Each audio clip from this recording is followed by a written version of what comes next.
ನಿಮ್ಮ ಜೀವನದಲ್ಲಿ ನೀವು ಯಶಸ್ಸನ್ನು ಪಡೆಯಬೇಕಾದ್ರೆ ಈ ಮಾರ್ಗಗಳನ್ನು ಅನುಸರಿಸಿದರೆ ನೀವು 100% ಆಗಿ ನೀವು ಯಶಸ್ಸನ್ನು ಪಡೆದೇ. ಮೊದಲನೇದಾಗಿ ಕ್ಲಿಯಾರಿಟಿ ಇರಬೇಕು. ನೀವು ನಿಮ್ಮ ಜೀವನದಲ್ಲಿ ಏನು ಮಾಡಬೇಕಂತಿದ್ರೆ ಅದ್ರ ಬಗ್ಗೆ ಕ್ಲಿಯರ್ ಆಗಿರಬೇಕು. ಉದಾಹರಣೆಗಾಗಿ ನೀವು ಸ್ಟೇಷನ್ಗೆ ಹೋಗ್ತೀರಾ, ಅಲ್ಲಿ ಹೋಗಬೇಕು, ನೀವು ಎಲ್ಲಿ ಹೋಗ್ತೀರಾ ಅಂತ ಯಾರಾದರೂ ಕೇಳಿದರೆ ನೀವು ನಾನು ಇಲ್ಲೇ ಹೋಗ್ತೀನಿ ಅಂತ ಹೇಳಿ ನಿಮಗೆ ಕ್ಲಿಯರ್ ಆಗಿ ಇರಬೇಕು. ನೀವು ಒಂದು ವೇಳೆ ನಿಮಗೆ ಎಲ್ಲಿ ಹೋಗ್ತೀರಾ ಅಂತ ನಿಮ್ಗೆ ಇರದೇ ಇದ್ದರೆ ನೀವು ಇದ್ದಲ್ಲೇ ಇರಬೇಕಾಗುತ್ತೆ. ಎರಡನೇದಾಗಿ ಬಿಲೀಫ್.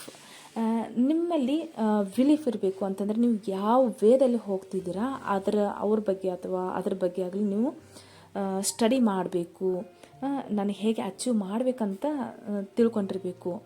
ಅದ್ರ ಬಗ್ಗೆ ಬಿಲೀಫ್ ಆಗಿರಬೇಕು. ಮೂರನೇದಾಗಿ ವಿಜುವಲೈಜೇಷನ್ ಅಂತಂದರೆ ನೀವು ಯಾವುದನ್ನು ಆಯ್ಕೆ ಮಾಡ್ತಿರಲ್ಲ, ಉದಾಹರಣೆಗಾಗಿ ನೀವು ಇಂಜಿನಿಯರ್ ಆಗಬೇಕಂತಿದ್ರೆ ನೀವು ಇಂಜಿನಿಯರ್ ಆದ ಬಳಿಕ ನಿಮ್ಮ ಲೈಫ್ ಹೇಗಿರುತ್ತೆ ಅನ್ನೋದನ್ನು ವಿಜುವಲೈಜೇಷನ್ ಮಾಡಿಕೊಳ್ಬೇಕು.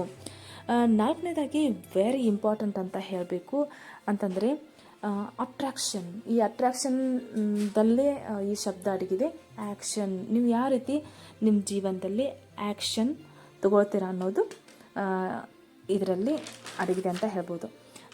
ಇನ್ನು ನೆಕ್ಸ್ಟ್ ಇಮೋಷ್ನಲ್ ಸ್ಟೇಟ್ ಅಂತಂದರೆ ನೀವು ಪಾಸಿಟಿವ್ ಆಗಿ ಇದ್ಕೊಂಡು ನೀವು ಯಾವ ರೀತಿ ಗ್ರ್ಯಾಟಿಟ್ಯೂಡ್ ಆಗಿರ್ತೀರಲ್ಲ ನಿಮ್ಮ ಜೀವನದಲ್ಲಿ, ಆ ರೀತಿ ನಿಮ್ಮ ಭಾವನೆಗಳನ್ನು ಬೆಳೆಸ್ಕೊಳ್ತಾ ಹೋಗಬೇಕು. ಎಲ್ಲದಕ್ಕೂ ನೀವು ಗ್ರ್ಯಾಟಿಟ್ಯೂಡ್ ಆಗಿರಬೇಕು.